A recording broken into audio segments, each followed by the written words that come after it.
CMR shopping mall biggest festive ధమాకా గంటకు బహుమతులు గెలుచుకోండి.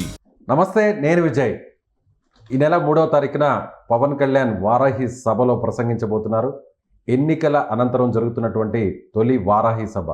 వారాహి సభలో ముఖ్యంగా వారాహి వాహనం నుంచి ఇప్పటి వరకు పవన్ కళ్యాణ్ గతంలో ఎన్నికల సమయంలో చూడొచ్చు అనేక అస్త్రాలను ఆయన సంధించారు.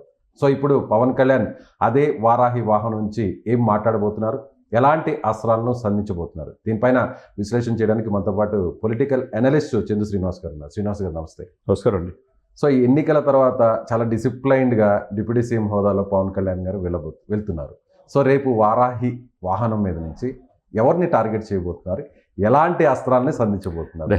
డెఫినెట్గా అండి. ఎలక్షన్ ముందు ఆయన ప్రసంగం వాడివేడిగా మనం అందరం చూసాం. ఎలక్షన్ తర్వాత పూర్తిగా మారిపోయాడు. ఇంత పవన్లో ఇంత కోణాలు ఉన్నాయి, ఇంత వేరియేషన్స్ ఉన్నాయని అన్నట్లుగా పరిపాలన మీద దృష్టి పెట్టాడు. ఎక్కడ ప్రతిపక్షాన్ని, అంటే ప్రతిపక్షం హోదా కూడా లేదు కానీ వైసీపీని ఎక్కడ కూడా తోలనాడొద్దు అని చెప్పి జనసేన క్యాడర్ కూడా పిలిపించాడు.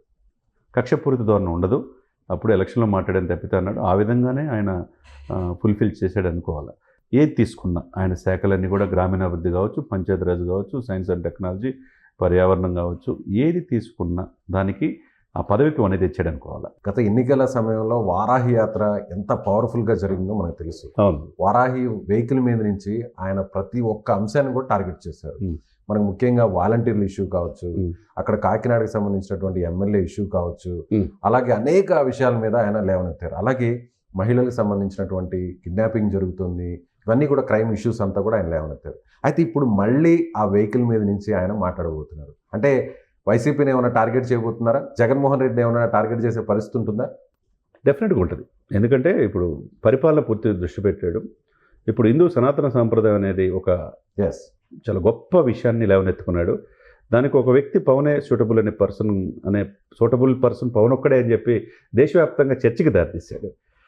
దానికి తగ్గట్టుగా హిందూ మతానికి అఘోరం జరిగిందనే ఉద్దేశంతో పశ్చాత్తాప దీక్ష ఈ రోజుతో విరమించుకున్నాడు.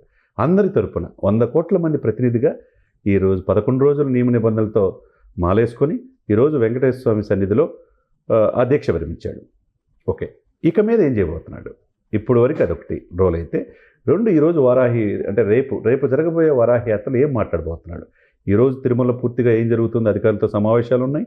కాలినడకన భక్తులు వచ్చే వాళ్ళకి క్యూ లైన్లో ఎలా ఉన్నాయని చూడబోతున్నాడు. లడ్డూ ప్రసాదం చూస్తున్నాడు. ఆ చివరికి అన్నదానం తన భోజనం ఇప్పుడే స్టార్ట్ చేసి మిగతాయి కూడా చూస్తున్నాడు.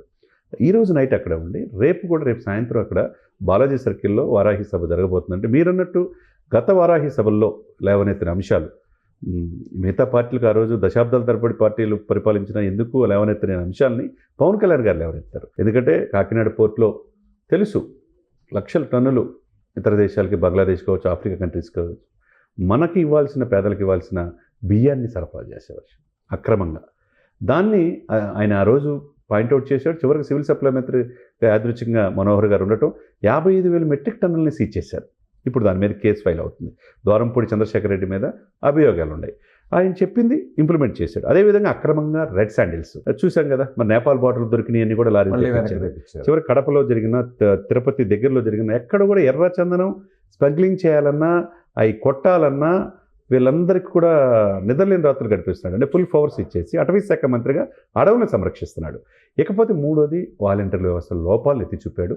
వాలంటీర్ వ్యవస్థలు లేకుండానే గత 2 నెలలు, నిన్న 1వ తారీఖు కూడా 3 నెలలు అయితే 3 నెలలు కూడా ఫస్ట్ తారీఖే జీతాలు లేదు వాళ్ళకి. వాలంటీర్లు మట్టున వీళ్ళకి ఎవరికి పెన్షన్దారులకి పెంచిన పెన్షన్ ఇస్తున్నారు. 1వ తారీఖు ఇస్తున్నారుగా, అందులో స్వయంగా సీఎం డిప్యూటీ సీఎం ఇస్తున్నారు. వెళ్ళి నేరుగా ఎక్కడ వాలంటీర్ వ్యవస్థ ఇక్కడ ఏం కనపడతలేదు కదా. అదేవిధంగా 1వ తారీఖు జీతాలు వస్తున్నాయి కదా. మరి ఆ గత 5 సంవత్సరాలు వాళ్ళు ఏం చేయలేకపోయారు? వాలంటీర్ వ్యవస్థలు ఉంటేనే మేము చేయగలిగా ఉన్నారు. వాలంటీర్ వ్యవస్థ లేకుండా లోపాలని లేవనెత్తాడు. ప్రభుత్వానికే వీళ్ళు పనిచేస్తున్నారు తప్పితే వాలంటీర్ వ్యవస్థ చట్టబద్ధత దాంట్లో లోపాలని లేవనెత్తిన అంశాన్ని పవన్ కళ్యాణ్ గారే ఈరోజు అవసరం లేదని అనిపించింది. ఇంకొకటి మహిళల అదృశ్యం, అది కీలకమైంది. 30,000 మంది ఆడపిల్లలు అదృశ్యమయ్యారన్నారు. మరి ఎందుకు గత 9 నెలల్లో లాస్ట్లో కూడా ప్రభుత్వం పట్టించుకోలేదు? ఒక అమ్మాయి 9 నెలలు మిస్ అయిన అమ్మాయిని 9 రోజుల్లో పవన్ కళ్యాణ్ గారు డిప్యూటీ సీఎం అయిన తర్వాత తేజస్విని అనుకుంటా విజయవాడ మాచవరం పోలీస్ స్టేషన్లో అమ్మాయిని తీసుకొచ్చారు. మరి గత 5 సంవత్సరాల్లో ఎంతమంది ఆడపిల్లలు వెళ్ళిపోయారు అనేది దానికి ఇంతవరకు కూడా ఎక్స్ప్లెనేషన్ ఇవ్వాలి.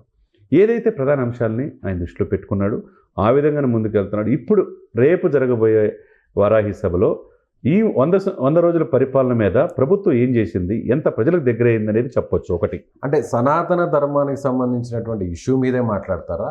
ఎందుకంటే తిరుమలలో ఆయన పర్యటన తర్వాత జరుగుతున్నటువంటి తిరుపతిలో జరుగుతున్న సభ, లేదంటే పొలిటికల్ అంశాలు కూడా ఏదైనా వచ్చే అవకాశం ఉంది? డెఫినెట్గా ఉంటాయి. తిరుమలలో పొలిటికల్ మాట్లాడకూడదు, కానీ ఓన్లీ సనాతన సంప్రదాయం. తిరుపతి కాబట్టి తిరుపతిలో ఉంటుంది. తిరుపతి ఆల్రెడీ కన్సల్ట్ ఎమ్మెల్యే అరణ్య శ్రీనివాసులు జనసేన ఎమ్మెల్యే. గతంలో 5 సంవత్సరాలు ఏం జరిగింది తిరుపతి, ఆ యొక్క అర్బన్ తుడాలో ఏం అవినీతి ఆరోపణలు వచ్చినాయి, అంతకుముందు పరిపాలించిన వాళ్ళు ఎమ్మెల్యేలు, తుడా చైర్మన్లు అని అవి కూడా లేవనెత్తున్నారు.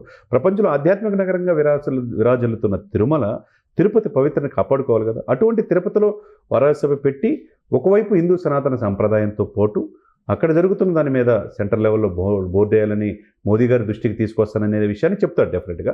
ఇది ఆల్రెడీ వాళ్ళ దగ్గర ఉంది, కేంద్ర హోంశాఖ. దాని మీద నివేదికలు తయారవుతున్నాయి.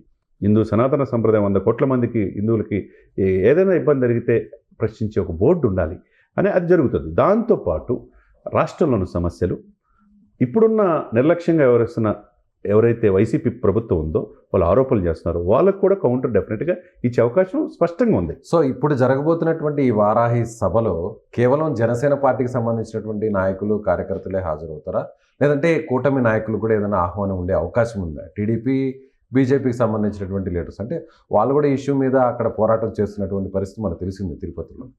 యాజ్ ఎ డిప్యూటీ సీఎంగా ఆయన మొక్కు తీర్చుకొని ఆ హోదాలో ఆయన చేయాల్సింది అక్కడ ప్రక్షాళన, తిరుమల తిరుపతిని ప్రక్షాళన ఏ విధంగా చేయాలనేది ప్రభుత్వానికి సూచనలు, అధికారులకు సూచనలు ఇవ్వబోతున్నాడు. నెక్స్ట్ చంద్రబాబు నాయుడు దృష్టికి తీసుకురాబోతున్నాడు. ఇకపోతే రేపు జరగబోయే దాంట్లో యాజ్ ఎ డిప్యూటీ సీఎంగా ఒక పార్టీ, జనసేన పార్టీకి అధినేతగా పార్టీ కేడర్కి ఏ విధంగా తిరుమల పవిత్రని కాపాడటంలో అందరూ భాగస్వాములు కావాలి. గతంలో ఎప్పుడు లేని విధంగా ఆరోపణలు వచ్చినాయి. అప్పుడున్న భూమన కరుణాకర్ రెడ్డి గారు కావచ్చు, వైవి సుబ్బారెడ్డి గారు కావచ్చు, ధర్మారెడ్డి గారు కావచ్చు, విజయసాయిరెడ్డి గారు కావచ్చు, వీళ్ళందరూ మీద విజిలెన్స్ ఒకవైపు జరుగుతూ ఉన్నది. కేంద్ర ప్రభుత్వం కూడా దీని మీద సీరియస్ అయ్యింది. దాని మీద ఇప్పుడున్న ఏదైతే సిట్ని దర్యాప్తు ఆపారు ప్రస్తుతానికి 3వ తారీఖు, అది కూడా రేపు తేలబోతుంది. రేపు మార్నింగ్ వచ్చే ఆదేశాలు దాని మీద కూడా నేను అడిగారు. దీని మీద చంద్రబాబు నాయుడు గారి సుప్రీంకోర్టు ఇలా మాట్లాడిందంటే ఆయనకు వచ్చిన సమాచారాన్ని మాట్లాడాడు. సో డిఫెండ్ చేశారు ఒక రకంగా. ఆయన ఖచ్చితంగా కూటమి నాయకుల మధ్య మైత్రి అనేది ఖచ్చితంగా కనిపిస్తుంది. అరమరికలు ఎక్కడ లేవు. ఇక్కడ ఆయనకున్న సమాచారాన్ని చెప్పాడు అన్నాడు. సీఎం హోదాలో ఆయన చెప్పొచ్చు, కానీ అది పొలిటికలైజేషన్ చేయకూడదు అని, రాజకీయం చేయకూడదని సుప్రీంకోర్టు అనింది.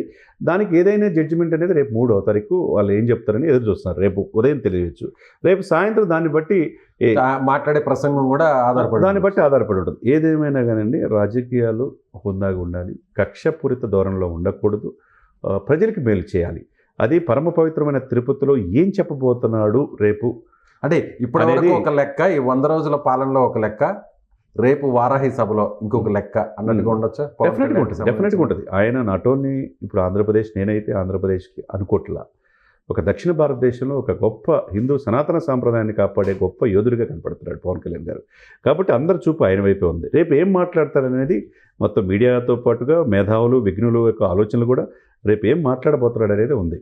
కాబట్టి మనం ఒకవైపు దేశానికి దిశ చూపించే హిందూ సనాతన సాంప్రదాయాన్ని కోసం ఏం చేయబోతున్నాడు, నెక్స్ట్ ప్రభుత్వం అనేక మన్నలు పొంది 164 సీట్లు, 21 ఎంపీలు వచ్చిన ఈ ప్రభుత్వం, ఈ కూటమి ఏం చేయబోతుంది అనేది అది డిప్యూటీ సీఎంగా ఆయన చెప్పే అవకాశాలు స్పష్టంగా ఉన్నాయి. Right sir. సో రేపు పవన్ కళ్యాణ్ వారాహి వెహికల్ మీద నుంచి వారాహి సభలో ఎలాంటి అస్త్రాలను సంధించబోతున్నారు, ముఖ్యంగా ఇప్పటివరకు 100 రోజుల పాలనలో ఎలాంటి పాలన జరిగింది, అదేవిధంగా తిరుమలలో జరుగుతున్నటువంటి కొన్ని అక్రమాలకు సంబంధించినటువంటి ప్రక్షాళన మీద కూడా, తమ ప్రభుత్వం తీసుకున్నటువంటి నిర్ణయాల మీద కూడా పవన్ కళ్యాణ్ ప్రసంగించే అవకాశం ఉందని పొలిటికల్ అనలిస్ట్ చంద్ర శ్రీనివాస్ గారు చెప్తున్నారు. Thank you so much. Suman టీవీలో మీ పర్సనల్ అండ్ బిజినెస్ ప్రమోషన్స్ కోసం కింది నెంబర్కి కాంటాక్ట్ చేయండి.